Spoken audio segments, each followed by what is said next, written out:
ಸರ್ಕಾರಿ first grade ಕಾಲೇಜಿನಲ್ಲಿ ವಾರ್ಷಿಕೋತ್ಸವ ಇತ್ತು. ನಮ್ಮ ಸ್ಟೂಡೆಂಟ್ಗಳನ್ನ ಕಲಾ ಪ್ರತಿಭೆಯನ್ನು ಪ್ರದರ್ಶನ ಮಾಡೋದು, ಪ್ರತಿಭಾವಂತ ವಿದ್ಯಾರ್ಥಿಗಳಿಗೆ ಫಸ್ಟ್ ಪ್ರೈಸ್ ಕೊಡುವಂಥದ್ದು ಕಾರ್ಯಕ್ರಮ ಈಗ ತಾನು ಉದ್ಘಾಟನೆ ಮಾಡಿದ್ದೀನಿ, ನಡೀತಾ ಇದೆ. ಇವತ್ತು ನಮ್ಮ ಇಲ್ಲಿ ಹಾಸ್ಪಿಟಲ್ಲು, ನಮ್ಮ BBMP ಹಾಸ್ಪಿಟಲ್ನ ಅಪ್ಗ್ರೇಡೇಷನ್ ಪೂಜೆನ ಇಟ್ಕೊಂಡಿದ್ವಿ. ಒಂದು ಕಟ್ಟಡ ಬರ್ತಾ ಇದೆ, ಮೀಟಿಂಗ್ ಹಾಲ್ ಕಟ್ಟಡ, ಅದಕ್ಕೆ ಪೂಜೆನ ಮಾಡಿದ್ವಿ. ಇದು ನಡೀತಾ ಇದೆ.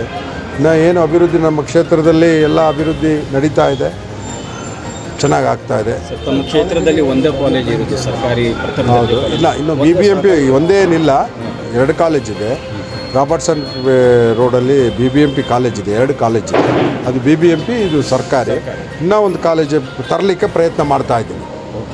ಡೆವಲಪ್ಮೆಂಟ್ ಬಗ್ಗೆ ಮಾತಾಡಿದ್ದೀರಾ? ಈಗ ಡೆವಲಪ್ ಮಾಡೋಣ ಈ ಕಾಲೇಜ್ ಅಂತ. ಹಾಂ, ಅದ್ರ ಬಗ್ಗೆ ಒಂದು ಒಳ್ಳೆ ಮೀಟಿಂಗ್ ಹಾಲಿಲ್ಲ, ಒಂದು ಸ್ಟೇಡಿಯಂ ಥರ ಇಲ್ಲ, ಅದೊಂದು 4 ರೂಮ್ ಕೇಳಿದ್ದಾರೆ. ಅವು 2 ರೂಮನ್ನು ಯಾವ ರೀತಿ ಕೊಡಬೇಕು ಅಂತ ಯೋಚನೆ ಮಾಡ್ತಾ ಇದ್ದೀವಿ, ಕೊಡ್ತೀವಿ.